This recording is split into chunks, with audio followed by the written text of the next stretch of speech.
the Jake Giffin Podcast. Right now, I've worked with amputee veterans, combat veterans, because unfortunately, I have such a large access to them, Mm. How did you get access to, is that through Wings for Heroes that you got access, or did you have access prior? No. With Wings for Heroes, so let me can I explain what Wings for Heroes Of course. does?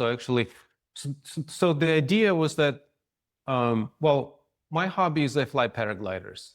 Okay. It's just this little plastic bag over your head. It has a few strings and you're sitting in the backpack. There is no fuselage. There is no engine. It's a free flight. Mm. And I remember the first time I went, I was so scared, man. I thought I was going to die. I was like, bye, Dad. Bye, bro. I don't even know the guy behind me. And then, it was really, really scary. And then we landed and I was like, I got to learn how to do this thing, not just like for myself, but I also would like to you're hooked, give huh? that experience. Yeah. Give that experience to others. I want to do to other people what he just did to me. Yeah. So, fast forward now, like we're almost 10 years, like I do fly professionally. And when I thought that, if somebody had a traumatic experience, like amputation, that people go to, first experience in combat is a traumatic experience. Mm. But if, God forbid, like they lose a limb and they come back deaf, because we had one guy who came, he had a drone that dropped a hand grenade next to him, and it took off one side of his head and he cannot hear it. They just stitched it up and that's it. That's the solution. He cannot hear on one side. And my idea was that, because I live in Turkey, right now I run the program in Turkey. And I immigrated to the United States back in 1992. And for 24 years, I worked super hard, it was a perfect place for me. I came to the States. I got a scholarship to the National Sports Academy at Lake Placid, and I could live there. I could learn English.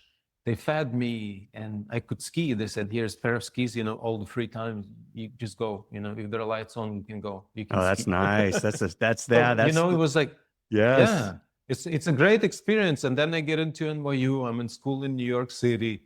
I work in the World Trade Center. So for me, it was just, after living New York was difficult time. It was time going around the United States, trying to find my own place.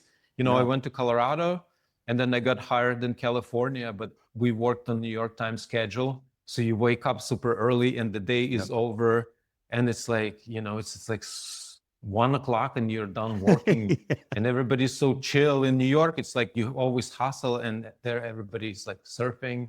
And it really didn't work. Then I got hired by a company in Texas. And meanwhile, because my office was in the World Trade Center and the office was destroyed because of a terrorist attack, I was classified as a displaced person, and the Red Cross sent me a check for $15,000. Just mailed the check, said, "Look, wow, yeah, sweet, back up." Nobody ever asked for anything back, So I'm saying, for me, I experienced a lot of help just, going to a foreign land, becoming an American, and somebody always was always on the way, helping me when I was trying to, when I was going after my goals. If you enjoyed this show, make sure to subscribe and leave a review.